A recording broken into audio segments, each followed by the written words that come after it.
খুব ভালো লাগলো আজকে সকালবেলায় আপনাদের সবার সঙ্গে বসার জন্য। আমি আপনি বলবো না তুমি বলবো, এটা নিয়ে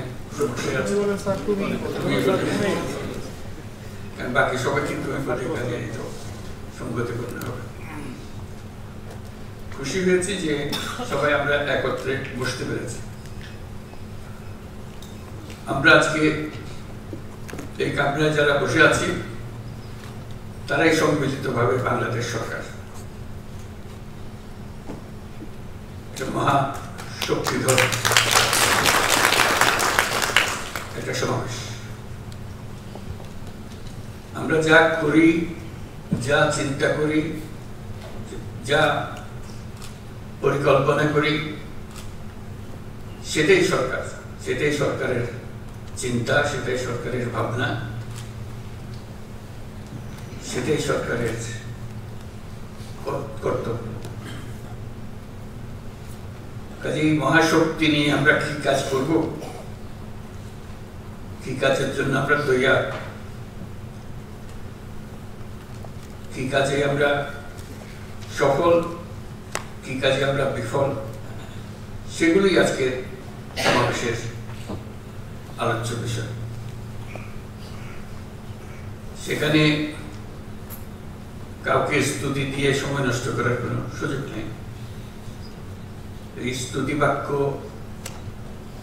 পরিহার করার আমরা একটা সিদ্ধান্ত নিলাম। যে কোনো সভা সমিতিতে স্তুতি বাক্য এটা খুব অগ্রহণযোগ্য জিনিস বলে আমরা চালু করব। আমরা বলছি এটাই সরকার। এটাকে যদি অন্যভাবে বলতাম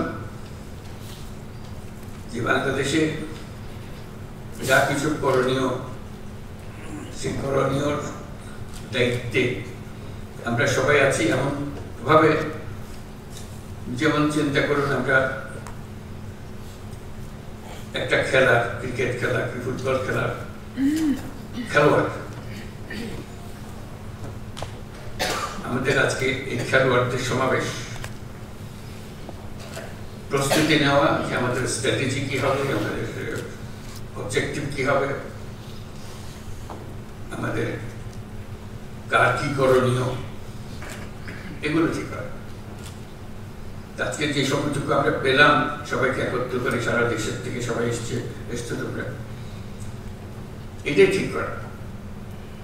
আমরা টিম হলাম কিনা, যদি এটা বাংলাদেশ সরকার হয়ে থাকে, বাংলাদেশ সরকারকে একটা টিম হতে হবে। এটা টিম ওয়ার্ক। এটা এমন না যে আমি আমার মতো করলাম, ওর মতো করলাম, এটা হয় না, কোনো কাজই হয় না। টিম গঠনের জন্য যখন একত্র হয় তখন টিমের কি কার করণীয় সেগুলো নিয়ে আলোচনা, কার ঘাটতি আছে, কাকে তোমার কারণে আমারটা নষ্ট হচ্ছে। খেলা হলো একটা সামগ্রিক জিনিস। একজনের ভুল কাজে পুরো টিম তার সাফল্য থেকে বঞ্চিত হয়। কাজে আমরা কেউ যেন এমন কোনো ভুল কাজ না করি যাতে করে পুরো টিমের সাফল্য ব্যাহত হয়, আমাদের গন্তব্যে পৌঁছা ব্যাহত হয়। এটা নিয়ে আমাদের আলোচনা, আমরা কি করছি। আমরা সরকার গঠনের পর থেকে এখন 6 মাস চলে গেল। এটাকে আমি বলছিলাম যে এটা আমাদের প্রথম পর্ব। আয়োজন করার জন্য যে সময় লাগে, অনেক ভুলভ্রান্তি হয়েছে আয়োজনের সময়। এখন সেগুলো ঠিকঠাক করে আমরা পুরো খেলার জন্য এখন প্রস্তুত। সেই প্রস্তুতিটা আমাদের হলো কিনা, না হলে কি কি ঘাটতি আছে সেগুলো ঠিক করা। আমি অন্যভাবেও চিন্তা করছিলাম কথা বলে শোনার সময়। এটা যদি কোনো বড় কোম্পানির এক্সিকিউটিভদের একটা বৈঠক হতো,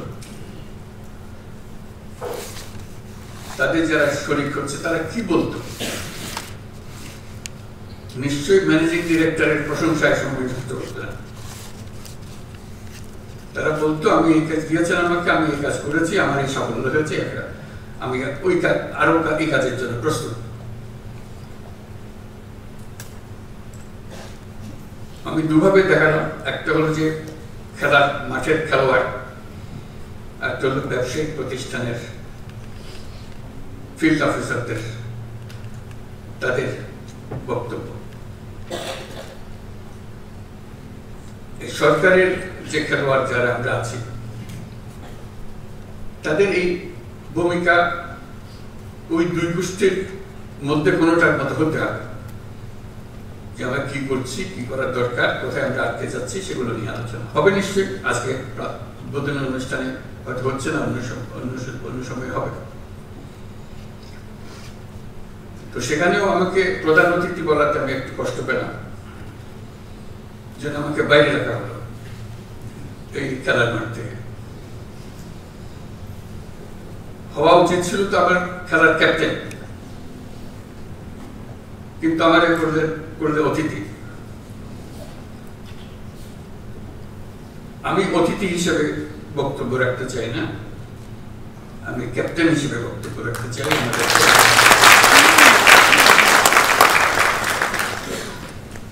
কাজ কি আমাদের একেবারে হাতে গোনা মাপা জিনিস। এটা নিত্য নৈমিত্তিক একটা নতুন কিছু আসে তা না, একই জিনিস বারে বারে আসছে, বিভিন্ন ভঙ্গিতে আসছে। সেগুলো আমরা কে কিভাবে করছি, কি হলে আরো ভালো হতো, কোঅর্ডিনেশনটা কিভাবে হতো, ক্যাপ্টেনের সিগন্যালটা কিভাবে ফিল্ডে যেত, গেলে ভালো হতো, এগুলো নিয়ে আলোচনা। আমরা যেহেতু এমন পরিস্থিতি এসেছি, এটা ল অ্যান্ড অর্ডার, একটা শান্তি শৃঙ্খলা বজায় একটা মস্ত বড় ইস্যু হয়ে গেল। এটাতে আমরা কি পরিমাণ অগ্রসর হলাম, কি করণীয় আমাদের, এটা একটা 1 নম্বর বিবেচ্য বিষয় আমাদের ল অ্যান্ড অর্ডার। এটা যাতে আমরা বিফল না হই, কারণ এটাতে আমাদের সমস্ত অর্জন সফলভাবে অর্জন হতে পারে অথবা বিফলতায় পর্যবসিত হতে পারে। সেটা কি কোঅর্ডিনেশন হলে, কিভাবে হলে, এটা নিয়ে এই সম্মেলনে আলোচনা হোক। ফিরে যাওয়ার পরে যেন এটা আর বোঝাবুঝির মধ্যে কোনো গলদ না থাকে। আমরা সেখানে কি কি বিষয় অন্তর্ভুক্ত সেগুলো তোমাদের খুব ভালো করে জানা আছে। পুলিশ প্রশাসনের কাজ কি, সিভিল প্রশাসনের কাজ কি, কোঅর্ডিনেশনের কাজ কি। কিন্তু এই যদি বলি ওর কারণে আমারটা হয় না, এটা বলে তো আমরা পার পাবো না। যেহেতু জেলার দায়িত্ব সামগ্রিকভাবে একজনের উপরে, তার সঙ্গে কোঅর্ডিনেশন করেই করতে হয় সবকিছু। আচ্ছা, সেই কোঅর্ডিনেশনের কি সমস্যা, নাকি পৃথক পৃথকভাবে হবে, সেগুলো পরিষ্কার করে নেওয়া, যাতে কাজ করতে গিয়ে আমরা অনিশ্চয়তার মধ্যে পড়ে না যায়। তো সেখানে আমাদের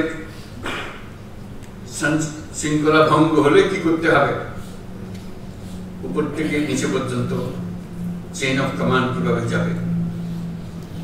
এই নয় যে এটা আমার কাজ ছিল না, কাজে আমি আর মনোযোগ দিই নাই, এটা তো বললে হবে না। আমরা তো সবাই মিলে সরকার, যেটার থেকে আমাদের উদ্ধার করতেই হবে। সেখানে নারী শিশুদের রক্ষা এটা বিশেষ দায়িত্ব, সংখ্যালঘুদের রক্ষা মস্ত বড় দায়িত্ব, কারণ এটার উপরে সারা দুনিয়া নজর রাখে আমাদের উপরে। আমরা সংখ্যালঘুকে কিভাবে তাদের সঙ্গে ব্যবহার করছি, একটা ছোট্ট ঘটনা সারা দুনিয়াতে বিশাল হয়ে যায়। আমি সেই ভয়ের জন্য তাকে শান্তি শৃঙ্খলার কথা বলছি। এটা আমাদের দায়িত্ব, সরকারের দায়িত্ব হলো সকল নাগরিকের সুরক্ষা বিধান করা। আমি সংখ্যালঘু সম্প্রদায় তাদেরকেও বলেছি, আপনারা সংখ্যালঘু হিসেবে আমাদের কাছে দাবি করেন না, দেশের নাগরিক হিসেবে দাবি করেন। তার নাগরিক হিসেবে আপনার সংবিধান আপনাকে এই অধিকার দিয়েছে, সে অধিকার আপনি সরকারের কাছ থেকে পেতে হবে, সেটা আপনার দাবি পাওনা। আমাদের দায়িত্ব হলো এই যে টিম, সরকারের যে টিম, এটা নিশ্চয়তা দেওয়া যে সকল নাগরিককে আমরা সুরক্ষা দেব। কে কোন ধর্মে বিশ্বাস করে সেটা আমাদের বিবেচনা, সে দেশের নাগরিক। সেই হিসেবে তাকে আমরা রক্ষা করবো এবং আমি এই সরকার তারও সরকার, কাজে আমি তারই সেবা করতে প্রস্তুত। এটা আমাদের একটা বড় কাজ। সামনে যে আমরা যে সমস্ত কর্মসূচি নেব তার মধ্যে এটা সবসময় হাইয়েস্ট উচ্চতম স্থান থাকবে। তারপরে সমসাময়িকভাবে যে সমস্ত বিষয়গুলো হয়, যেমন বাজার দর, এটা নিয়ে বহু কথা হয়, সেখানে একটা প্রতিযোগিতামূলক ব্যবস্থা হতে পারে।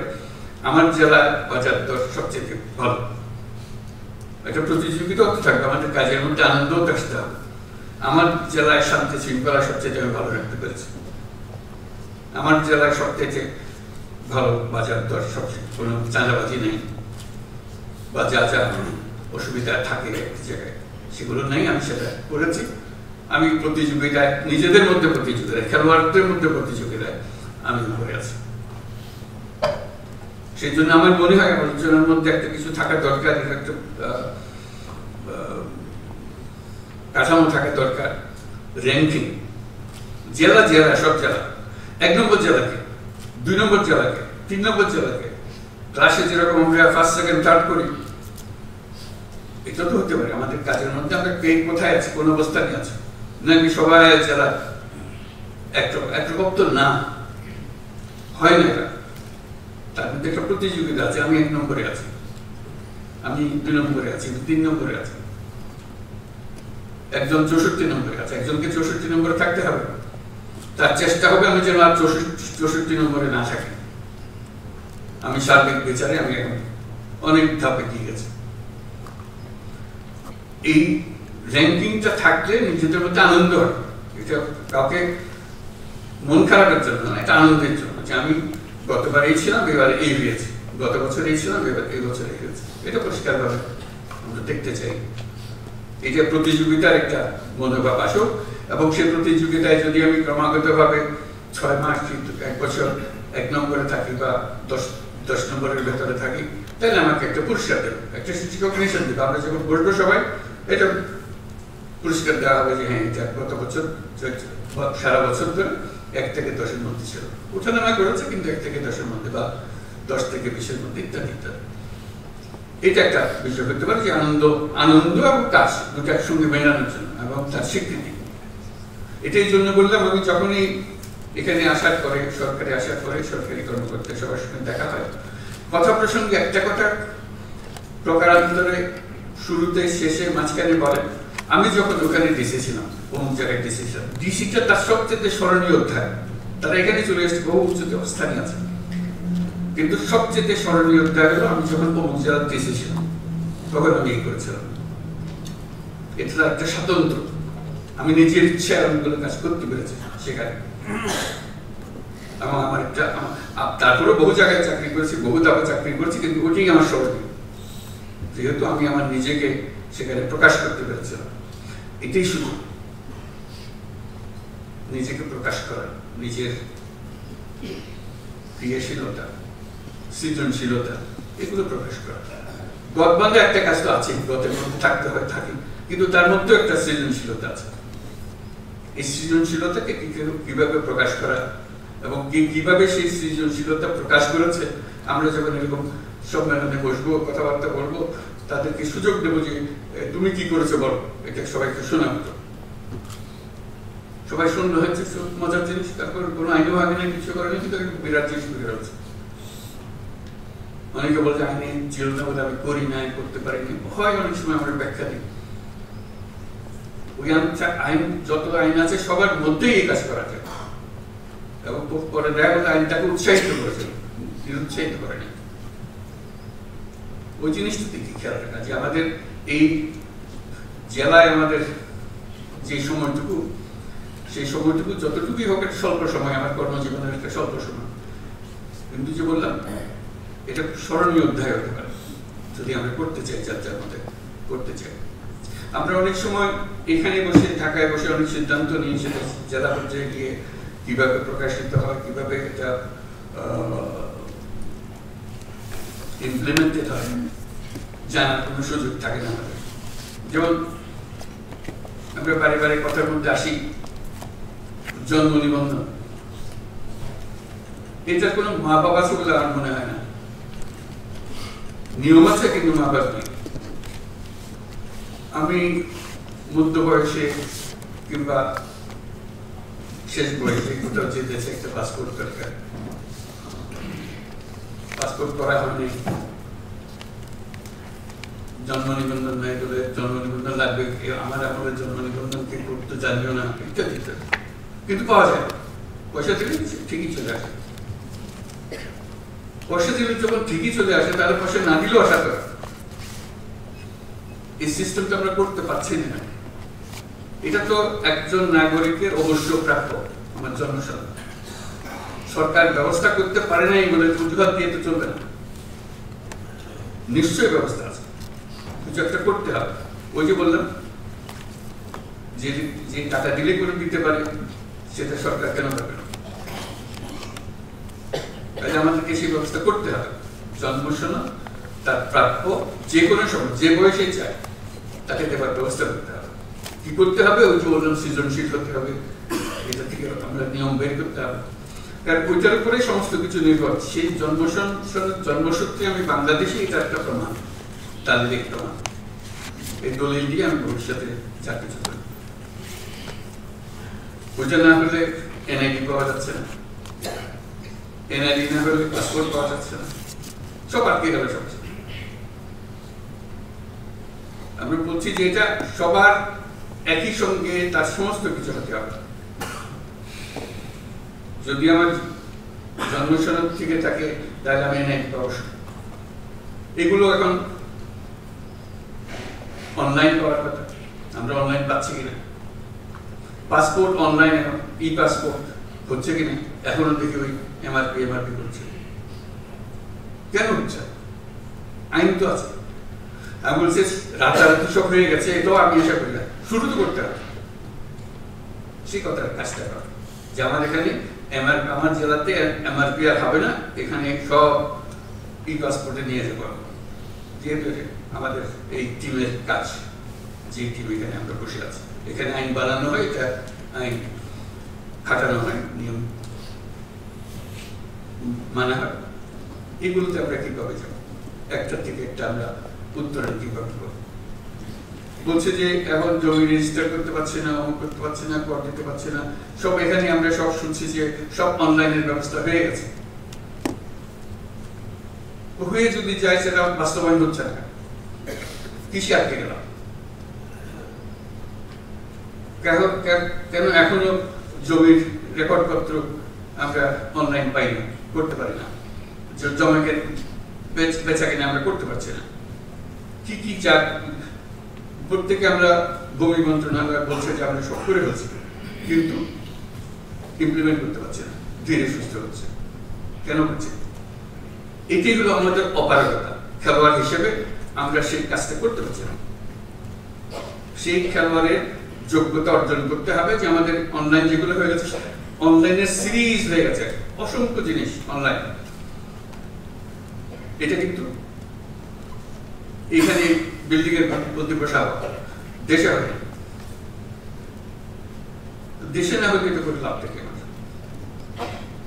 এই জিনিস করে গেল যে আমরা এটা দেশে অনলাইন মানে কোনো অনলাইন, আর কিছু থাকবে না। সেটা বলে রাতারাতি করতে পারবো না, রাতারাতি হবে না, তো সেটা আমি বলি না, কিন্তু একজন ফার্স্ট হবে, এটা করে বলছি।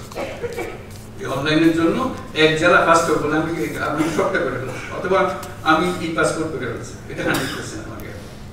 আমি জমির যত কাজ আছে সব অনলাইন করে ফেলছি, ফার্স্ট হয়েছে। এটা তো হতে পারে, আমি সেকেন্ড হতে পারি, থার্ড হতে পারি, আমি লাস্ট হতে পারি, হবে না সে কথা ঠিক না। যাদের মধ্যে হয়েছে তারা কে কোন স্তরে আছে, এটাতে আমার যোগ্যতা, আমার কৃতিত্ব। এই বয়সে আমি দেশের এই টিমে, গভর্নমেন্ট সরকারের টিমে যুক্ত হয়ে কি কাজটা সমাধান করে দিলাম, আমার কন্ট্রিবিউশনটা কি? একটা হলো ঠিক আছে আমি করে ফেলেছি, তাদের বুঝ দেওয়া দরকার, বুঝ দিয়ে দিয়েছি, সেটাই। আর আমি কি করেছি? বুঝতে দেওয়ার বাইরে যেটা আমার থেকে সেই আমিটাকে আবিষ্কার করা, অর্জন করা, সেই জিনিসগুলো না, সেগুলো হলো চ্যালেঞ্জ, সেগুলো হলো আজকে সেই সুযোগ। এখানে কারো রক্তচক্ষুর কারণে, কারো ধমকের কারণে কোনো কাজ করার প্রয়োজন নেই, অন্তত এই সময়টুকুতে। আমি নিজের মতো করে যেটা আইন, যেটা করা দরকার, দেশের জন্য যেটা করার দরকার, সেটা আমি করব। সেই কাজে আমি ব্যস্ত থাকবো, যাতে আমি করতে পারি। আরেকটা বিষয় বলে শেষ করবো, বেশি আলোচনা করবো না। শিক্ষা, শিক্ষার ব্যাপারে বহু স্তর আছে, আমি ওর মধ্যে যাবো না। শুধু তোমাদের কাছে এটুকু বলা, প্রাথমিক শিক্ষা একটু গিয়ে দেখা কি করা যায়, এটা একটু নজর দিলেই সবকিছু ঠিক আছে, আইনের কোনো অসুবিধা নেই। কেউ বলবে না যে না এটা করা যাবে না, করা যাবে, সেটা একটু দেখা দিলে, স্কুলের শিক্ষকদের সঙ্গে কথা বললে, অনেক অনিয়ম বেনিয়ম আছে, সেগুলো তো আছেই, তার মধ্যেও যদি একটা নিয়ম সৃষ্টি করা যায়, একজন জেলা প্রশাসক বললে একটা সৃষ্টি করা যায়, তার সেই ক্ষমতা আছে। শুধু একটু নজর দেওয়ার ব্যাপার। সারা দেশ জুড়ে অসংখ্য প্রাইমারি স্কুল, যার যার মধ্যে শেষে চলে। আমি অসংখ্যতে যাওয়ার কথা বলছি না, কিন্তু দুই একটাতে গেলে আরেকগুলো খবর পাই, অথবা ওইটার অভিজ্ঞতা 10 জনকে বললে তারা শুনে যে হ্যাঁ এটি তো ওটা তো আমরা করতে পারতাম না। এই ছোট ছোট কাজ, বড় কাজের কথা বলি, বড় কাজ তো আছেই, কিন্তু করবো। এই ছোট কাজগুলো দিয়ে কিন্তু বড় কাজটা হয়। মানুষ বলে যে হ্যাঁ ওই সবচেয়ে আমাদের সময়, যেমন উনি যখন ডিসি ছিলেন আমাদের এখানে, উনি এই কাজটা করে গেছিলেন।